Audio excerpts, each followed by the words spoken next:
So technically, Idalia did make landfall. We're waiting on the official word from the National Hurricane Center, but did make landfall by our radar site in Taylor County, south of Perry. So we're waiting on that confirmation from the National Hurricane Center. What's impressive, though, is while it still has that land interaction, it's holding together a pretty strong outer eye wall, producing intense downpours as well as a lot of lightning, which is typically, I feel like, something we don't see once that storm makes landfall. But we'll continue to watch that. Back at home, we're definitely looking at a lot of feeder bands.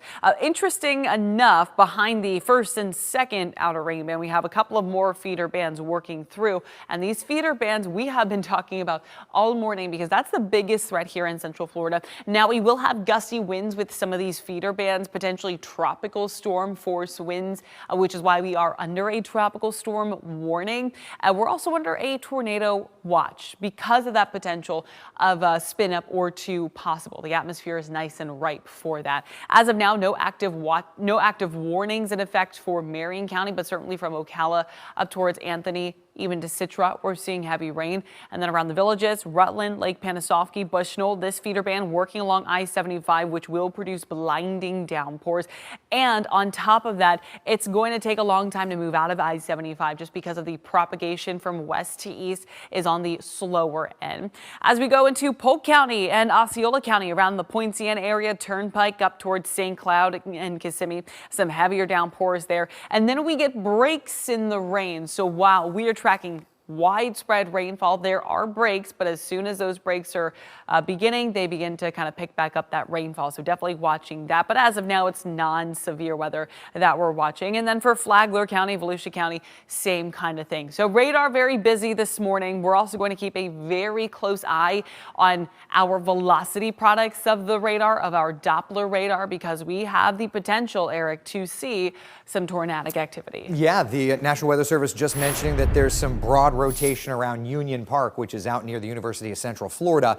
That's just one example that we're watching right now. Tornado watch in effect from coast to coast until 3 o'clock. Now, as the threat of tornadic activity goes, the National Weather Service will shave some of these counties off, but nevertheless, that's certainly something that we're watching. And the reasoning is that we are on that right front quadrant of this storm system, so you have just a little extra shear in there. Usually they're low-end tornadoes, but 65-mile-per-hour winds in a tornado or greater certainly can do some damage. So we're definitely keeping our eyes peeled on that, and you can see there's still plenty of feeder band activity coming in toward the Sun Coast and wrapping right into our area. So watch on our Futurecast rotation product, okay? And over these next few hours, there's still those yellow colors. It's weak rotation, but it's there. And then through the afternoon, that threat kind of lessens little by little. So when does this start to clear, right? Here's 9 o'clock on Futurecast, still showing these bands of intense rain and gusty winds. Through 10, 11 o'clock, even little pockets of those reds, though they're starting to thin out little bit by little bit. And 2, 3, 4 o'clock, aside from a few of those leftover cells, we're actually looking better and better and better. You gotta love that. So the forecast then for today includes that threat of severe weather through about 3 o'clock, though I think that threat lessens after lunchtime. And then this evening, it starts to dry out. We'll keep a gusty breeze, but more and more things will be quieting down. That's a 12-hour forecast that shows better weather looking ahead. Not too bad at all.